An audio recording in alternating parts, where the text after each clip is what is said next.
welcome to Om Brewok Story. Semoga kalian sehat selalu dan diberikan rezeki yang berkah ya. Kali ini Om akan membahas alur cerita film komedi koplak lagi yuk. Film yang berjudul Double Damal ini kelanjutan dari film Damal yang pernah Om bahas sebelumnya ya. So kalau kalian belum nonton yang pertama silahkan nonton deh. Linknya Om udah taruh di deskripsi plus sama kelanjutannya sekalian. Intinya sih film ini melanjutkan kisah 4 sekawan koplak yang di film pertama ambyar karena gagal mendapatkan harta karun. Sedangkan di film ini 4 sekawan pengangguran ini malah saling adu mekanik untuk tipu menipu sama penipu ulung. Udah lah, nggak usah pakai lama, langsung aja deh bemper Om Brewok Story.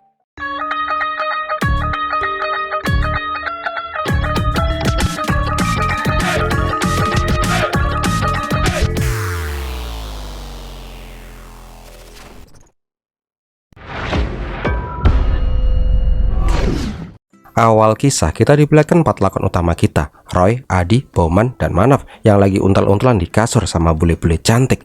Asik bener nih kayaknya.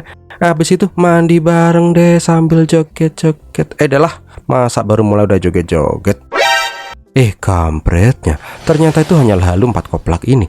Intinya sih diceritakan setelah film ke-1 yang mereka gagal mendapatkan harta karun dan harus menyumbangkan semua uang mereka untuk amal. Mereka ini jadi pengangguran tulen dan miskin parah. Karena selalu sial, mereka berempat pun pengen mengubah nasib. Nah, untuk pertama-tama mereka mau nyari duit cepat dulu. Di sini Adi pun punya ide cemerlang. Mereka hanya butuh telur dan penggorengan. Singkat cerita, Roy masuk ke dalam bar. Dia mencari mas-mas yang kayaknya lagi mabok. Roy pun bilang, "Bro, kalau ini telur nggak pecah pas masuk mulut lu, gua kasih 5.000 rupiah." Jelas aja tuh mas-mas Vrindavan langsung gas-gasan dong. Kampret, kalau gitu mah pasti pecah lah. Ternyata itu hanyalah pancingan.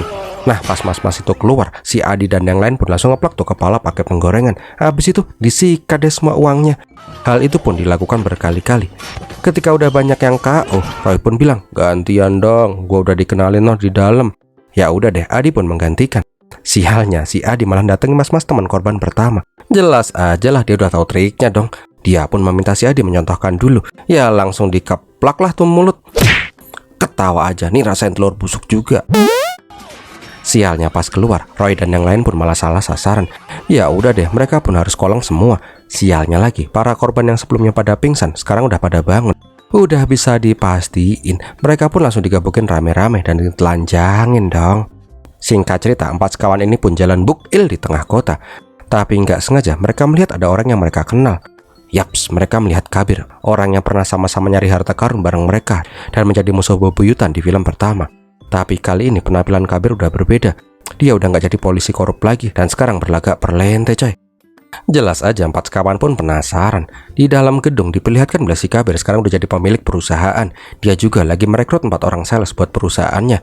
Yang lebih wownya lagi, Kabir menawarkan orang-orang itu rumah dinas, mobil dinas, dan gaji yang gede.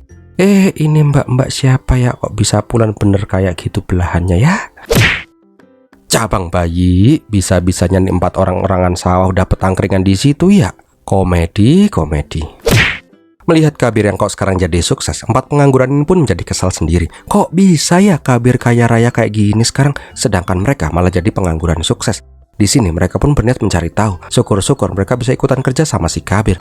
Nggak pakai lama, Roy udah berubah jadi tukang jaga WC, berharap si Kabir bisa notice dia. Kampret, udah dibatuk-batukin nih orang nggak sadar-sadar ya. Ketika Kabir sadar, di sana ternyata juga sudah kumpul full tim beban masyarakat. Di sini 4 sekawan pun nanyain, "Gimana kok bisa si Kabir bisa sukses ya? Ajak-ajak kita dong." Namun si Kabir ogah berurusan lagi sama 4 idiot ini dan langsung mengusir mereka semua. Karena nggak terima digituin, 4 idiot pun punya ide cemerlang. Keesokan harinya diperlihatkan 4 sales baru Kabir sampai di kantor. Tapi pas mereka sampai di sana, mereka mendengar suara dari ruangan sebelah. Pas dicek, ternyata 4 sekawan lagi berpura-pura jadi preman dan sales yang gagal target. Ya intinya sih mereka pengen nakut-nakutin 4 sales yang asli itu. Jelas aja melihat sales yang gagal target dibelapot-belapotin dan ditembak-tembakin. Tuh sales cupu langsung pada kabur lah. Kabir yang tahu ini adalah ulah 4 undur-undur, jelas saja kesel banget. Namun pas sudah mau gelut, tiba-tiba ada cewek cantik melanduk yang langsung menghampiri si Kabir. 4 sekawan yang penasaran menanyakan ke Satpam, "Bos, siapa tuh cewek semok?" Ketika Satpam bilang itu istri dari Kabir dan pemilik perusahaan ini, mereka pun langsung pada jiper semua lah. Gila, bisa dapat cewek kayak gitu ya si Kabir. Di sini 4 sekawan pun bilang sama si Kamini, mereka itu teman Kabir loh, siapa tahu dapat kerjaan. Namun si Kabir mau wanti-wanti jangan sampai 4 siluman ular kadut ini mendekati dirinya apalagi istrinya. Tapi 4 sekawan kok ya diancam. Ya tambah penasaran lah. Mereka pun langsung menyatrunin rumahnya si Kabir yang gedong banget. Di sini mereka pun menyadari kalau yang tajir itu adalah si Kamini, sedangkan si Kabir sama kayak mereka, kacung-kacung juga pas di rumah. Nah, setelah Kamini pergi, Kabir pun mendapat telepon dari cewek yang bernama Gulabo. Ternyata si Kabir malah menelpon mesra-mesraan sama tuh cewek. Melihat itu, 4 sekawan pun sadar kalau ini adalah peluang mereka. Dan benar aja, pas Kabir udah selesai teleponan, 4 sekawan berhasil ngembat HP-nya si Kabir. Dan yang lebih sabinya lagi, mereka semua malah merekam pembicaraan mesum Kabir sama si Gulabo. Intinya sih, kalau Kabir nggak mau ngasih mereka pekerjaan, mereka akan mengirim tuh video ke kami nih. Habis itu, si Kabir akan jadi gelandangan lagi deh. Kabir jelas saja ogah lah, dan terjadi rebut-rebutan HP. Malah kekirim. Ayo, bukan salah kita loh. Nah, pas si Kamini menerima tuh video, Kabir udah deg-deg ser lah. Tapi si Kamini malah bilang kalau Kabir tuh so sweet banget. Ternyata video yang kekirim itu adalah video Kabir pas merayu si Kamini. Aman. Nah, 4 sekawan nanyain sekali lagi, gimana Bir? Ajak kita kerja nggak nih? Kalau nggak, gua kirim yang asli lu nih. Karena nggak punya pilihan lain, ya udah deh. Besok 4 cowok koplak ini pun disuruh datang ke kantor. Setelah 4 undur-undur ini pergi, Kamini pun bilang, rencana hebat. Lah, gimana sih? Walah, ternyata Kamini itu bukan istri dari Kabir, melainkan pacarnya. Sedangkan sekretarisnya si Kia adalah adiknya si Kabir. Mereka udah merencanakan untuk menarik 4 sekawan ini karena mereka punya rencana penipuan yang membutuhkan tumbal, yaitu 4 sekawan. Keesokan harinya, 4 sekawan pun datang ke kantor. Di sini Kamini pun berpura-pura nggak setuju dengan perekrutan 4 pengangguran abadi itu. Namun Roy CS pun mengancam akan menyebarkan videonya si Kabir. Jelas aja lah si Kabir juga berpura-pura memohon kepada Kamini dong. Nah, pas ini 4 manusia mau dicekin keahliannya apa aja, tiba-tiba si Kia dapat kabar kalau tanah sengketa milik mereka akhirnya menang di pengadilan. Kabir pun bilang, lihat, ini adalah keberuntungan 4 manusia benalu ini. Karena hal itulah Kamini pun bersedia menerima 4 sekawan, nggak sebagai karyawan, tapi sebagai mitra dengan pembagian profit 20%. Ayah, kena jebakan Batman kan? Tak lama kemudian mereka semua pun sampai di tanah yang dibicarakan. Rencananya sih di sana mereka akan membangun sebuah mall. Sebagai penghormatan untuk 4 sekawan, Kamini pun menyuruh 4 sekawan yang menggali pertama. Tapi pas mencangkul itulah, tiba-tiba muncrat cairan hitam. Wah, ini mah minyak. Jelas aja lah, Kabir dan yang lain pun girang banget dong. India bisa punya cadangan minyak coy, bisa kayak melintir mereka. Kamini juga bilang kalau sharing profit mereka akan dinaikkan menjadi 40%. Joget padang pasir dulu kayaknya enak nih. Udahlah, jangan lama-lama. Tapi tanpa mereka ketahui, ada mobil BBM yang sengaja nyemprotin tuh minyak. Ketika di kantor, si Kabir pura-pura jalan mondar-mandir pakai mat bertulisan top secret. Jelas saja, ini orang-orang pemalas jadi penasaran lah. Dan bener deh, mereka pun kepancing buat nguping. Kia bilang kalau mereka butuh investor sebesar 250 juta rupiah buat membangun kilang minyak di sana. Kalau bisa jangan sampai 4 benalu tahu tentang hal ini, nanti mereka minta jatah lagi. Hai Kabir, ngumpetin apa Kabir? Lupa ya sama video ini. Ya udah deh, Kabir pun mengasih rencana buat datengin investor itu deh. Nggak pakai lama, 4 sekawan pun bilang ke Kamini, mereka akan mencari investor. Kamini pun setuju dan akan memberikan sharing profit sebesar 50%. Jelas aja lah mereka seneng banget. Tapi masalahnya, gimana mereka bisa dapat investor? Kenalan-kenalan mereka aja melarat semua kok. Karena bingung, 4 sekawan pun kembali mendatangi si Kabir dan meminta si Kabir kenalin investor buat mereka. Nah, karena kembali diancam, Kabir pun bilang ada investor kakap yang bernama Baba. Di saat yang bersamaan diperlihatkan Baba yang pakai baju kayak orang suci. Ternyata Baba itu adalah ketua mafia yang berubah profesi jadi pendeta karena selalu dikejar-kejar sama polisi. Tapi kok ya jomplang banget ya, dari penjahat langsung jadi pendeta gitu. Yalah, namanya juga film, komedi lagi. Singkat cerita, Baba pun memberikan ceramahnya ke para pengikutnya. Tapi karena ceramahnya itu ngawur banget, mana nyampurin cerita Mahabharata sama cerita Naruto lagi. Jelas saja lah para jemaatnya pada protes lah. Karena nggak terima dibilang penipu, mafianya Baba pun keluar. Pendeta mana yang mengancam jemaatnya pakai pistol coba? Ya jelas saja lah pada bubar semua lah. Ternyata 4 sekawan juga sudah berada di sana. Mereka bilang kalau mereka itu mengobrol soal investasi sama si Baba. Mereka mengatakan nemu sumber minyak di Mumbai. Kalau Baba mau investasi, pasti langsung jadi tajir melintir tanpa takut dikejar-kejar polisi lagi. Nggak pakai lama, Baba dan yang lain pun sampai di sumber minyak yang dimaksud. Melihat tuh minyak yang nyembur-nyembur kayak gitu, Baba pun langsung tertarik. Dia juga langsung menghubungi semua teman-teman mafianya buat ikutan investasi di sumber minyak itu. Joget Wan Abud dulu kayaknya asik nih.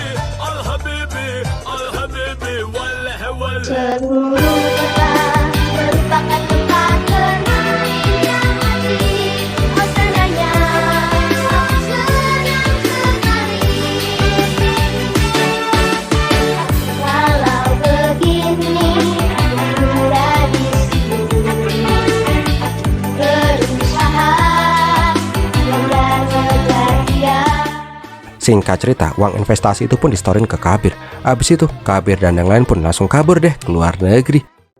Keesokan harinya, 4 sekawan pun berangkat kerja dengan riang gembira. Namun mereka mendengar ada suara teriakan orang. Nah, pas mengintip, kok bentar nih, kok kayaknya familiar ya? Tapi pernah lihat di mana ya? Alah, ini pasti akal-akalan Kabir aja nih buat nakut-nakutin kita. Lihat aja abis ini, pasti tuh orang pura-pura ketembak dan mental. Kebetulan banget nih, lagi butuh saus tomat. Namun pas mereka nulit-nulitin kentang goreng ke saus tomat itu, kok rasanya anyir ya, kayak darah. Cok, ini beneran darah, cok. Preman itu pun bilang kalau godong ini belum bayar sewa dan bosnya kabur entah kemana. Karena nggak mau mati konyol, mereka pun langsung menyerang Om Botak dan langsung kabur. Nggak lama kemudian mereka pun sampai di lapangan minyak, tapi kok sepi ya? Wah, ditipu mentah-mentah nih sama si Kabir. Sialnya pas mau kabur, Baba juga ada di sana. Dia pun menanyakan di mana minyaknya. Kok sepi benar kayak tanah sengketa. 4 sekawan pun bilang untuk menggali lagi. Siapa tahu nanti keluar minyak. Namun setelah sekian jam menggali, ada cairan yang keluar. Wah, beneran ada minyaknya, bro. Pas lagi seneng-senengnya karena ada minyak beneran, ada dinas limbah yang datang ke sana. Tuh petugas marah-marah karena pipa tinja bocor gara-gara orang-orang gak jelas ini. Minyak, ente pada gak nyium bau tokai apa ya? Ini pipa tokai yang bocor, bos. Wah, kancut. Karena merasa ditipu, ya udah deh, Baba pun ngamuk-ngamuk dan pengen ngebantai 4 sekawan. Bisa pas bener ya ada gerobak kuda di sana. Kampret, komedi. Wah, ini mah udah kayak warkop India nih. Singkat cerita, pas mau kabur, mereka malah tabrakan sama om-om yang membawa koper uang yang lagi dikejar-kejar sama polisi. Pas ditanyain sama polisi mana orang yang kabur itu, 4 sekawan pun malah menunjuk ke Baba CS. Ya udah deh, tuh preman pasar langsung ditembakin sama polisi lah. Kabur! Tak lama berselang, orang bernama Mohsin itu memberikan uang 100.000 rupiah sebagai tanda terima kasih. Mohsin bilang kalau dia tuh habis merampok uang itu dari orang yang pernah menipu dirinya, dan sekarang dia akan pergi ke luar negeri buat ngumpet. Merasa mereka nggak akan selamat kalau masih ada di India, 4 sekawan pun memohon kepada Mohsin untuk mengajak mereka. Mohsin jelas saja ogah lah, tapi Adi dan Roy pura-pura pengen bunuh diri kalau mereka nggak diajak. Karena terharu biru, Mohsin pun terenyuh dan mengajak mereka semua pun untuk kabur bersama. Singkat cerita, melewati Indonesia, mereka pun sampai di Makau. Sialnya, mereka malah ketahuan sama polisi perairan Makau. Karena nggak mau ditangkap, mereka pun malah jegur ke laut. Si Mohsin kemana? Sialnya, si Mohsin malah hampir tenggelam karena dia nggak bisa berenang. Melihat itu, Adi pun langsung jegur secara heroik untuk menyelamatkan jamnya si Mohsin. Kodok nih Adi, dia cuma nyelamatin jamnya si Mohsin aja. Roy jelas saja marah-marah. Kalau nggak ada Mohsin, mereka mau ngapain di Makau? Dodong. Namun secara kebetulan film India, malah melihat si Kabir yang juga ada di Makau. Karena penasaran, mereka pun nanya sama valet parkir. Ternyata Kabir itu adalah pemilik dari kasino baru ini. Bangke nih, uang penipuannya malah dibeliin kasino. Jelas saja 4 sekawan kesel banget lah. Intinya sih, mereka berjanji dan bersumpah akan merebut uang itu kembali, membuat Kabir menderita, dan merebut semua milik Kabir sampai Kabir tulung-tulung. Keesokan harinya, 4 sekawan pun datang ke grand opening kasinonya si Kabir. Itu kenapa pakai baju SpongeBob sih, mana kartun kesukaan Om lagi. Nah, nggak lama kemudian ada bos kasino kakap yang bernama Johnny Bonzaga datang ke sana. Johnny mengucapkan selamat atas dibukanya kasinonya si Kabir, tapi jangan harap kasinonya si Kabir bisa mengalahkan kasino miliknya. Jelas aja lah, 4 pelawak ini pun kesel banget. Di sana mereka pun tambah semangat menghancurkan si Kabir. Keesokan harinya, Adi menyamar jadi orang sing yang pengen melamar pekerjaan jadi pengamannya kasino. Jelas aja lah, tiba-tiba muncul orang nggak jelas. Kabir pun langsung mengusir Adi dong. Jam aneh kemana nih? Kampret diembat sama si Adi. Adi bilang, jam ente aja bisa diembat dengan mudah kok sama orang, gimana uang di kasino ente? Adi yang sedang menyamar ini pun bilang, noh, di luar ada orang mencoba mencuri dari kasino. Nggak lama kemudian diperlihatkan Roy yang sedang menyamar jadi engkoh-engkoh Cina. Adi langsung menunjukkan bukti kalau si Roy itu curang. Jelas aja lah, Roy langsung diseret ke ruangannya si Kabir dong. Di sini 2 koplak pun berpura-pura saling rebutan pistol, sampai si Roy pun ketembak dan mati. Cabang bayi malah hidup lagi. Karena jengkel nih engkongko hidup mati kayak PLN. Kabir pun pengen membunuh si Roy sendiri. Karena di luar skenario, Adi pun bilang, sorry Roy, lu bisa berenang kan? Kampret, langsung dilempar dari lantai 20 dong. Karena jasa dari Adi itulah, Kabir akhirnya merekrut si Adi sebagai kepala keamanan kasinonya. Malam harinya, Roy pun ngamuk-ngamuk sama si Adi. Gila lu bro, dilempar dari lantai 20 cok. Tapi karena rencana pertama udah sukses, mereka pun lanjut ke rencana kedua, yaitu mendekati orang-orang yang di sekeliling Kabir. Keesokan harinya di kebun binatang, Bowman pun berpura-pura jadi gorila buat nakut-nakutin si Kia. Sialnya tuh kepala gorila malah dicolong sama anak bangor. Koplaknya lagi, Manaf yang emang otaknya setara ubur-ubur lagi ngupil, malah mengira gorila asli itu adalah Bowman dan malah membuka tuh kandang. Di lain tempat, diperlihatkan si Kia lagi asik motret-motret dikagetin sama gorila beneran. Gak lama kemudian, dengan gaya sok gaul, Roy pun berpura-pura jadi superhero hitam. Bangkainya, tuh gorila beneran dimarah-marahin dan ditendang bijinya dong. Gak tahu aja kalau itu gorila beneran ya. Kampretnya, pas lagi nyungkil-nyungkil upil gorila, Roy ngeliat Bowman di pojokan. Jelas aja lah, Roy langsung tremor tangannya. Dan udah pasti, Roy pun langsung digebukin lah sama tuh gorila. Melihat sohibnya digebukin sama monyet gede, si Bowman pun berpura-pura jadi gorila cewek. Adegan kucek-kucek hotahe monyet deh. Asik nih, jarang-jarang ada film India yang ada adegan tukeran ilar gorila. Silahkan dinikmatin temen-temen. Malam harinya tuh bibir Bowman udah bengkak karena dikelomoh-kelomoh sama gorila. Sedangkan tulang-tulangnya si Roy pun pada remuk di Plokoto sama gorila. Roy jelas saja marah-marah lah karena rencana mereka untuk mendekati si Kia jadi ambyar. Tapi di luar perkiraan, Kia malah datang menjenguk si Roy. Kia bilang dia nggak pernah bertemu dengan orang paling berani kayak Roy kayak gini. So udah pasti, kalau orang saling jatuh cinta di film India, joget lah. Kampret kejengkang. Ulangi lagi deh. Bahang kayak disambit dong. Ini niat joget nggak sih ya? Udahlah, intinya Roy sama Kia mau tukeran iler. Namun Roy bilang kalau dia itu nggak bisa jatuh cinta karena dia itu punya seseorang yang harus dia lindungi. Nggak lama kemudian Kia diajak ke rumahnya si Roy. Ceritanya di sana ada Bowman yang berpura-pura jadi adik idiotnya si Roy. Kenapa nggak si Manaf aja sih? Kan lebih natural, nggak perlu acting. Nah, melihat itu Kia pun tambah sayang sama si Roy karena dia tuh udah baik, sayang keluarga lagi. Kampret, ini Manaf malah ikutan join mabar tanpa ngasih tahu dulu. Karena udah kepalang basah, Roy pun bilang kalau Manaf itu adalah kakaknya. Pokoknya semua keluarganya itu idiot. Dah, biar puas. Tapi cinta Kia udah bulat kayak bakpao miliknya. Kia pun bilang dia tetap pengen nikah sama si Roy. Nah, karena rencana kedua sukses walaupun digangguin si Manaf sih, sekarang saatnya rencana ketiga. Diperlihatkan bila sekarang si Roy menyamar jadi konglomerat perut buncit, sedangkan si Bowman jadi istrinya. Itu neneknya kok bisa realistis kayak gitu ya? Di sana Roy dan Bowman pun ngasih tali ke tukang valet mobil. Tuh valet bingung kok dikasih tali. Ternyata dia disuruh jagain kapal pesiarnya si Roy. Keren. Di depan Kabir, Roy pun berpura-pura marah-marah sama si Johnny Gonzaga. Dia bilang nggak jadi invest ke Johnny karena Johnny lupa sama janji mereka untuk golf bareng. Mendengar itu, Adi pun manas-manasin Kabir untuk menantang si golf tuh om-om tajir. Siapa tahu bisa dapat dana investasi. Singkat cerita, Kabir kemakan jebakan 4 sekawan. Bentar, om malah salfok. Emang sih itu belahannya menawan. Bowman juga cantik jadi cewek. Tapi itu lengan lo udah kayak kulit proyek bos, keker bener. Udahlah, kancut. Singkat cerita, si Kabir selalu dikerjain sama si Roy CS sampai tuh biji Kabir berubah jadi biji golf. Malam harinya Kabir mengundang si Roy dan yang lain pun ke bar miliknya. Intinya si Roy CS bilang mereka akan investasi ke kasinonya Kabir sebesar 1 miliar rupiah. Sialnya pas lagi ngobrol-ngobrol itu, Johnny botak malah datang ke sana. Jelas aja lah, Roy CS pun langsung kebakaran bulu jempolnya dong. Apalagi pas Johnny dipanggil, Johnny bilang nggak kenal sama tuh om-om perut buncit. Ketika 3 koplak ini udah pada ketakutan, Johnny bilang kalau yang ononoh aneh kenal.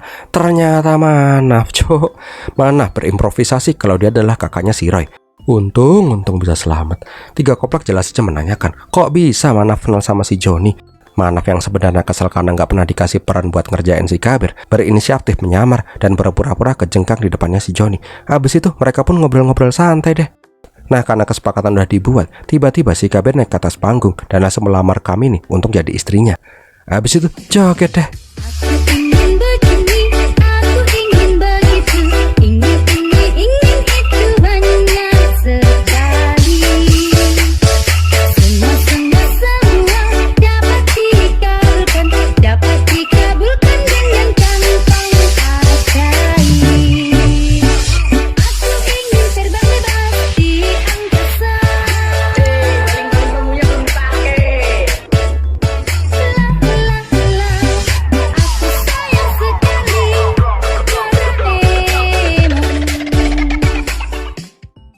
Setelah semua pesta selesai, Kia pun meminta izin ke Kabir.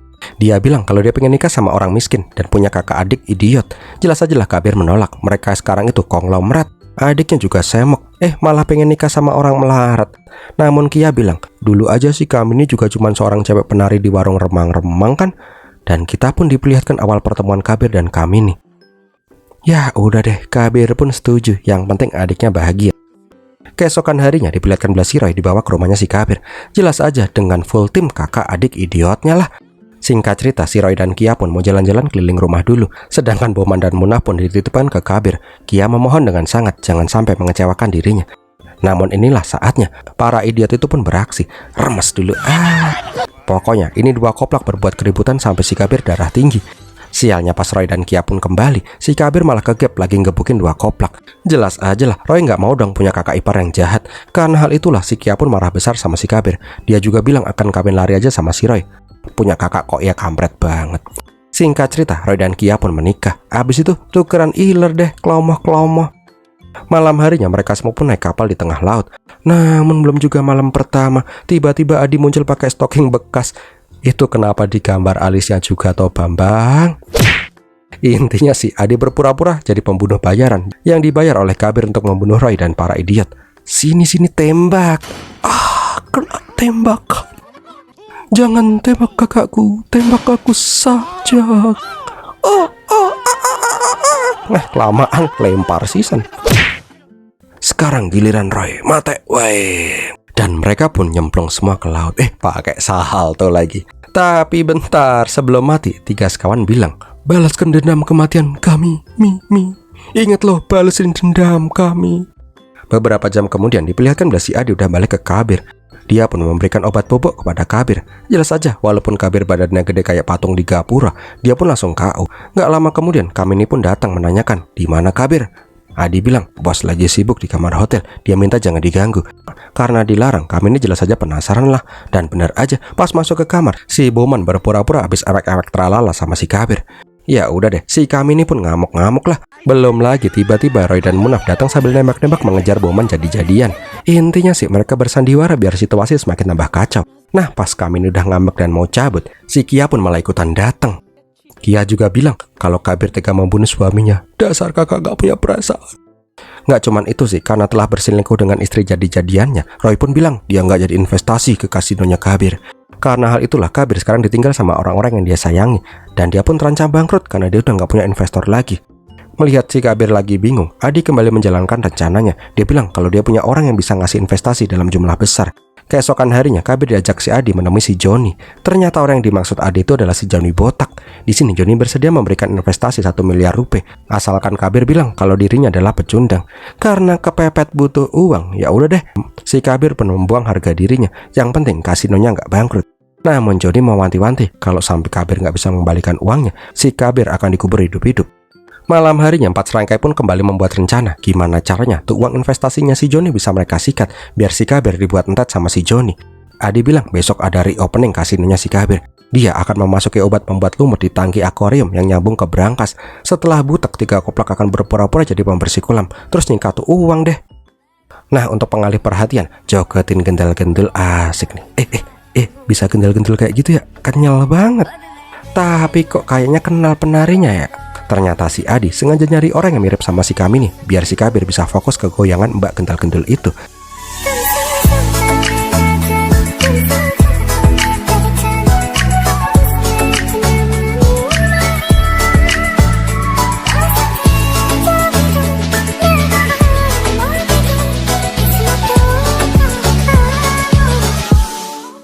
Di saat joget-joget itulah 3 sekawan pun langsung beraksi.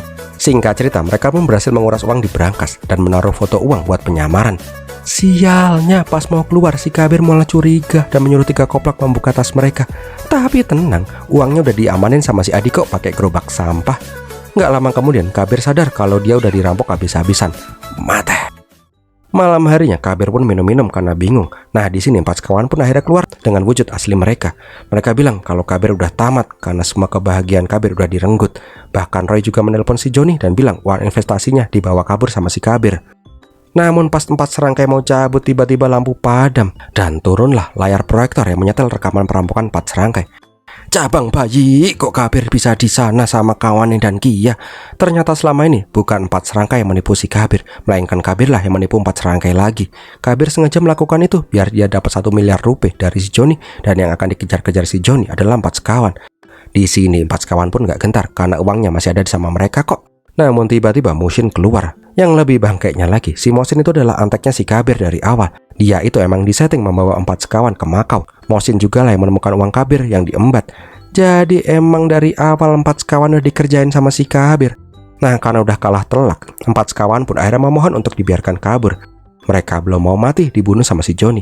Karena ibah, Kabir pun bilang, "Dah sana keluar, aneh udah nyiapin taksi di luar. Sana kabur pakai taksi itu." Namun pas masuk ke taksi, ternyata yang jadi supir taksi itu adalah si Baba. Baba bilang kalau dia itu sangat bersyukur sama si Kabir. Bahkan dia itu menganggap si Kabir sebagai dewa. Jadi kemarin itu si Baba udah dikejar-kejar habis-habisan sama polisi dan bangkrut. Dan setelah itu si Kabir membawa Baba ke Makau. Dia juga ngasih mobil buat jadiin taksi buat si Baba mencari nafkah di sana.